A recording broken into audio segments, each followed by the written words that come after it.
Welcome to our masterclass. This is the final result that we are going to achieve. There's a few points that we're going to be learning today. First, of course, we're going to deep dive into our reference, understand lighting, composition, and also what settings we're going to be using on our camera. Then, regarding our camera, we are going to be touching on shutter speed or shutter angle and also FPS.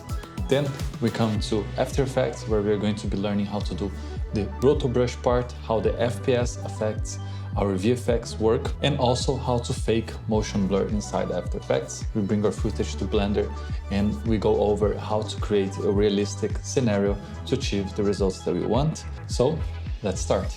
Here is our reference image. So in terms of assets and objects, basically we need to record the footage, so our real life footage that we're going to add in 3D, which is of course the character, in this case here, J Park.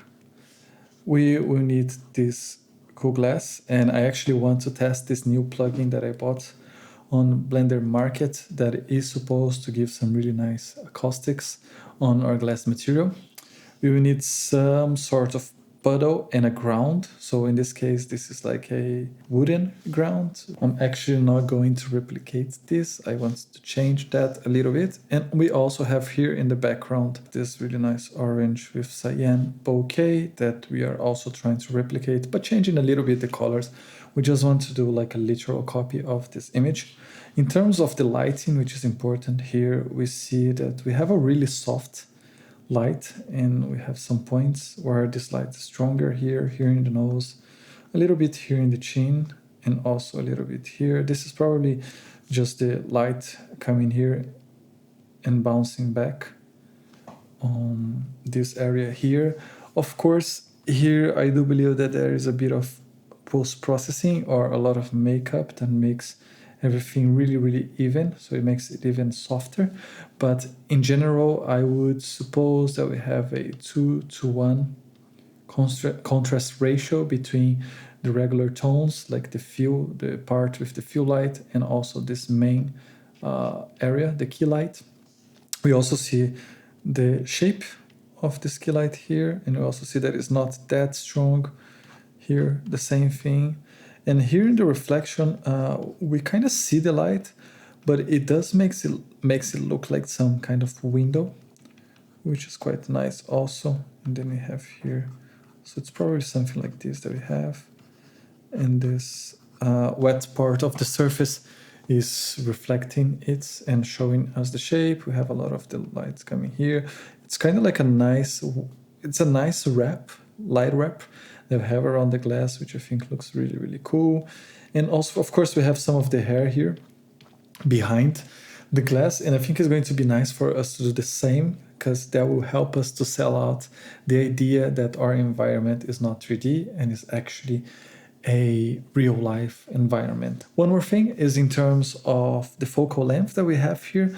I would suspect something around 85 millimeters in a crop camera or 100 in a regular full frame camera, just because of how blurred is the background. Okay, so the background is quite blurred, but also we have little distortion in his face here, so it looks really sharp, the face, not a lot of distortion between these two areas, so one side of the cheek to the other side of the cheek. And then I would also expect something around 2.0, 3, maybe 1.8 in terms of the aperture to have the shallow depth of field, especially because, like the distance between him and the glass is not that big, and the glass is almost entirely blurred out, so out of focus. And here you see that the focus on his eyes, but already here is a bit unfocused, already here a bit of soft focus. So I would expect a really sharp aperture. Of course, this is just an indication, doesn't mean that we need to follow and copy everything when we are recreating on Blender, but it's also interesting for us to take all of this into consideration now that we are going to jump in on recording our footage, doing the Rotobrush, and also bring it to Blender. FPS, or frames per second, that's a really straightforward one, is the easiest one for us to understand. That basically means how many frames we are capturing every second based on the settings of our camera. 24 frames per second has been the standard for the cinematic movement, but that doesn't mean that when we are recording at 24 frames per second, we always need to display at 24 frames per second. For example, a lot of new gaming laptops nowadays, they have like a really high refresh rate of, let's say, 144 Hertz, which we can consider as 144 frames per second. So the fact that we are talking mainly here when we discuss about the footage that we are recording in 24 frames per second, that is because we want to achieve the cinematic movement, and that has been the standards that give us the motion that we are used to see in the cinema. Basically, if we are recording at 24 frames per second, that means that every second we capture 24 frames of that motion, which also means that if we are capturing at 50 frames per second, we are capturing actually 50 frames of that specific motion. And there it goes for 120, 180. What is important for us to understand is that if every second we are capturing 24 frames per second, and putting in a timeline of also 24 frames per second, basically what we record is what we get. If we're recording at 50 frames per second and we are playing back at a 24 frames per second, we are actually combining every 2 frames to fill up this 1 second gap with this 24 frames, which also means that instead of combining, we can expand these frames. So this 50 frames per second that was captured in 1 second in real life becomes 2 seconds, because now I have the first second with half of this 50 frames per second. So 24 here, which combines to 48 in this case, which is almost the same as 50 frames per second. So that means that the motion that we capture at 50 frames per second can be played back 2 times slower than 24 frames per second. So, just important for us to understand, there is the recording FPS and there is also the playback FPS.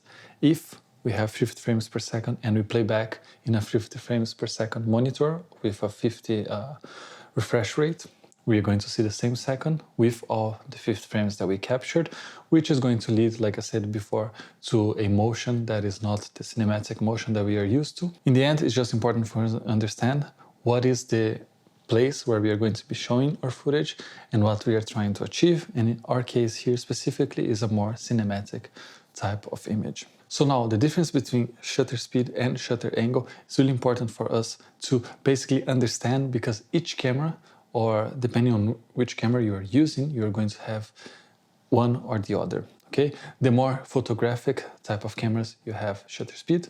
For the more video making type of cameras, like the one that I'm using, the Panasonic, we have the shutter angle. Basically, the shutter angle is the easiest one to understand. This happens on a frame level. What does that mean? That means that if we have 50 frames per second, 24 frames per second, 180 frames per second, it doesn't matter. The settings is going to remain the same, because the shutter angle is basically telling us every 380 rotation, which in a mechanical camera was how long we can expose the footage, meaning that we have the movement coming in, our shutter angle would expose the footage for 180 degrees, and the other 180 to complete this frame would stay with the sensor blocked. Let's put it that way, in a simpler way. So that means that we are exposing every frame by 180 degrees exposed, 180 degrees not exposed. So we have this motion.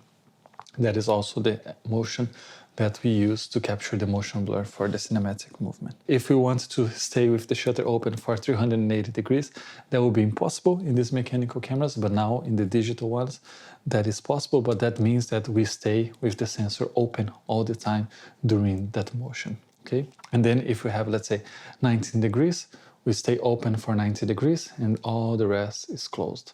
So that means that we capture really less parts of that motion of the object in front of us. Then the shutter speed is more related to the time. Okay, so it's more like a time-based thing, meaning that if we have a shutter speed of 1/50th of a second, our shutter stay open during this time and it closes. So if we are capturing 24 frames per second in the speed, we are going to have our object coming in. It's like open, close, open, close, open, close, open, close. And in this case, if we have a 24 frames per second timeline at 1/50 of a second, we have the same as 180 shutter angle. But if we change that from 24 frames per second to 50 frames per second, now we have to capture way more frames using the same amount of time that we had to maintain our shutter open, meaning that when the shutter closed, instead of staying closed, let's say for the same amount of time that it stayed open, like the 180 degrees shutter angle, we are going to stay closed for a smaller amount of time, because now we have to fulfill more frames in that same shutter speed that we had before. So if we're capturing 50 frames, we'll have something like this. Comes open, close, open, close, open, close, open, close. So that means that the amount of time that we stay closed is smaller, meaning that our object stays being captured by our camera for more time. And that impacts the motion blur of our footage. If we want to have a natural motion blur or the cinematic motion blur, we have to use the 180 degrees shutter angle, or 2 times the FPS. So 1 divided by 2 times the FPS, which in a 24p timeline would be 1/150. That means that when we capture an object, let's say a ball falling, the motion blur that we catch is the cinematic motion blur, which means that if we maintain the shutter angle, let's say to 360, or at 1 and then the FPS itself, so 24th of a second, we are going to maintain the image for a longer time being captured, so we have more motion blur. We have a lot of motion blur in our footage, which tends to give that dreamy effect. If you're using then a 19 degrees shutter angle, or let's put it 80, let's just put 100, okay?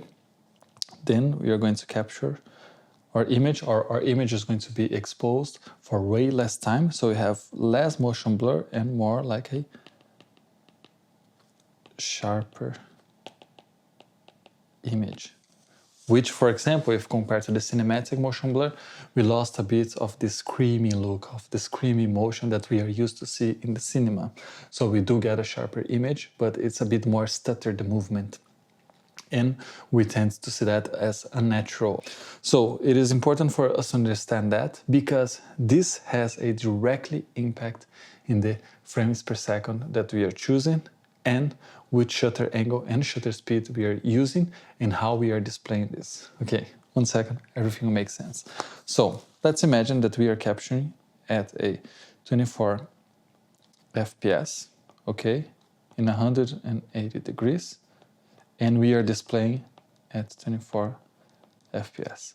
That means that every frame that we are capturing, so the 24, all of them will have the cinematic motion blur, and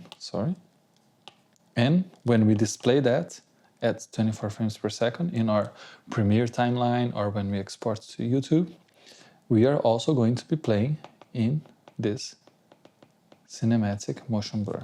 But if we are capturing at 50 FPS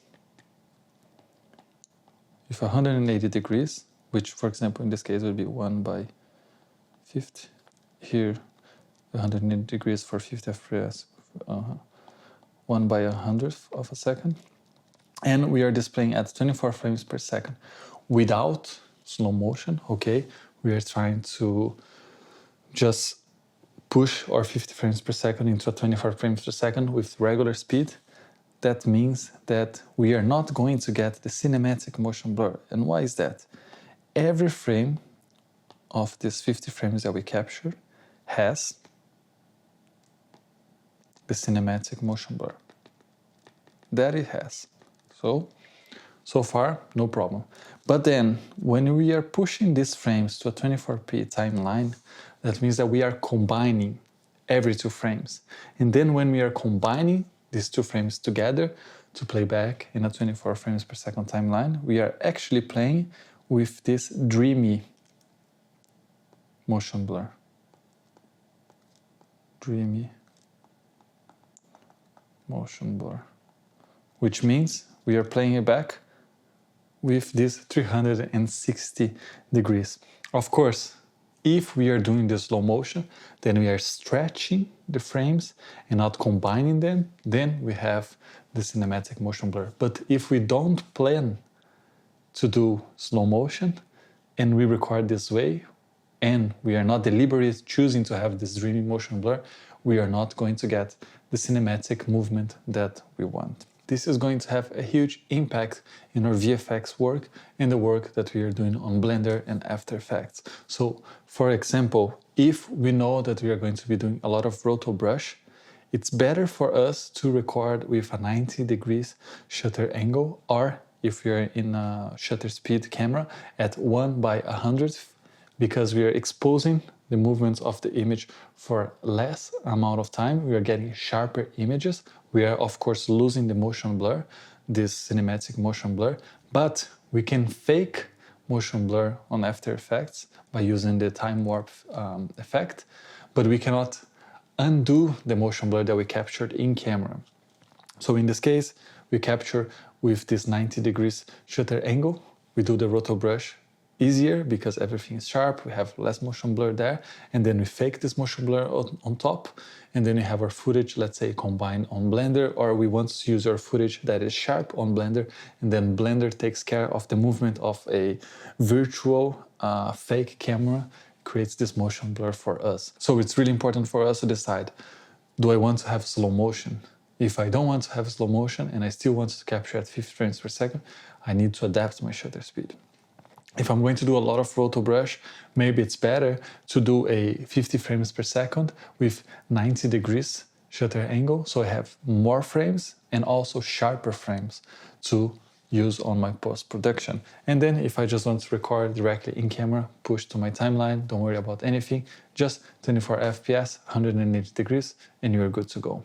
In our case, for the video that we are creating, I'm going to be using a 50 frames per second settings on my camera, I think at 4K, and I'm going to be recording with a 90 degrees shutter angle, and I'm going to fake this motion blur on After Effects. We recorded this footage at 50 frames per second to put in a 24 frames per second timeline in slow motion. So we didn't record at 180 degrees. I actually recorded at 90 degrees, which would be 1/200th of a second, meaning that I have sharper images in every frame. And now I did the Rotobrush, everything here is correct. And then I'll push to Blender, I'll create the image on Blender, and then after that, I'll bring it back to After Effects just for the final color grading and also to fake the 180 degrees motion blur. When I first did the first Rotobrush, I came here, interpret footage, and I changed to 24 frames per second, meaning that we are going to get the slow motion footage without having to change anything. But then let's come back here to 50 frames per second, just because I want to show you something. The color that I'm using here is my custom Panasonic S1 ISO, so I'm transforming this to linear, okay? So I'll push here, I'll create a new comp. So let's name it 50 FPS, okay? And then you see that the comp is at 50 FPS and also the footage is at 50 FPS. So here you have the image, and then let's go frame by frame. Where's the motion? I recorded this at 90 degrees, meaning that we are supposed to have a sharper type of image. But now let's change our comp. So actually 24 frames per second, which means that we are combining every 2 frames to generate this image in real time. So let's go here, click here, 1, 2. And then here it's basically like if we had recorded with the speed of 180, because we are combining 2 90 degrees images at 50 FPS. In this case, you know, my hair is a bit, it's quite straight, meaning that it doesn't change that much, so it's still a bit sharper here. See that it changes just a little bit of the blurring, adding blurriness, you see, especially here. Then let's come back here, comp settings, and then we put back to 50 frames per second. And you see here, just a little bit of the sharpness. It's almost imperceptible here in this case. But now let's change our footage back to 24 frames per second. So we have the slow motion. So you see it 2 times the regular size. I'm just going to push here. So we have not only double the amount of frames that we have by doing the playback in real time at 24. Here is basically the blurriness because it's out of focus. But here we see the movement, the hair, how sharp it actually is. Because we recorded at 90 degrees, it basically wants to mimic like if we record at 180. So we are going to come here, time warp, and then actually let's just put it here, something like this. And then enable motion blur, shutter control, let's put manual, and shutter angle 180. Shutter samples, let's put 5. It's the amount of samples that we get from each frame. But basically here now we are mimicking as if we recorded this instead of 90 at 180. So we will get a bit more motion blur in the movement. But still, when we do the Rotobrush before this effect, it's going to be easier for us to do the Rotobrush. So you see here, the hair is a bit less sharp. Have more movement being faked here. Okay, that's it in terms of the FPS. I hope everything is clear for you, and now you are able to make your own decision whenever you are recording your shots. So here, let me just open this one here, and that's where we already have our Rotobrush created. So let me just put here fit, and I'm basically going to show you. I just have a regular Rotobrush, and then I have a few settings here. Actually, the chatter reduction, I put it off, but you can put more detail. It also works. And then you can also use the refine hard edge, and which will basically same as using this extra option here. Okay. But what I did here actually is that, let's go into the footage. So here, instead of just using the Rotobrush, I also came here and used the refine edge tool around the hair. So you see, because we have a sharper hair, because of our FPS, we do get more detail here in our hair, in our Rotobrush. So final result is basically this. So I cut myself here, basically the whole scene. Sorry for my acting skills here, looking at the camera, but basically you see that we have a really sharp, nice Rotobrush without green screen. Here in the beginning, there's a few leftovers in terms of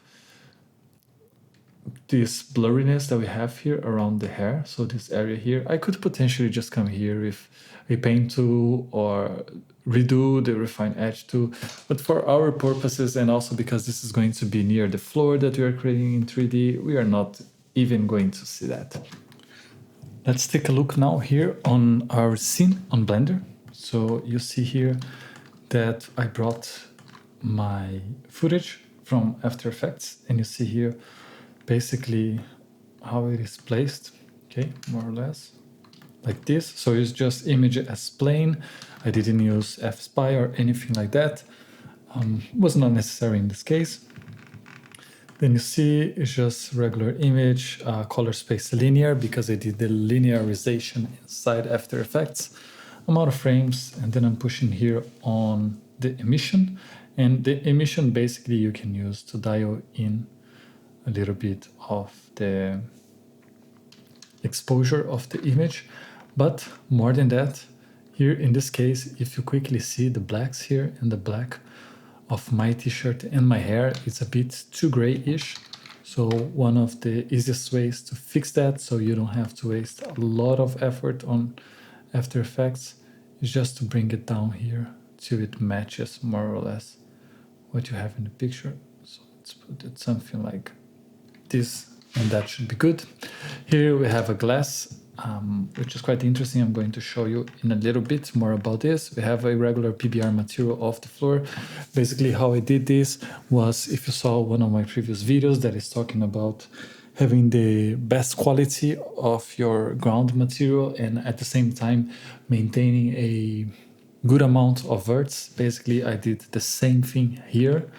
And this is actually really important because the PBR material and the material that you use for the floor, this is actually what is going to make your composition the more believable as possible, so more realistic. I tried some different materials, and in the end, this was the one that actually gave me the best results from what I wanted.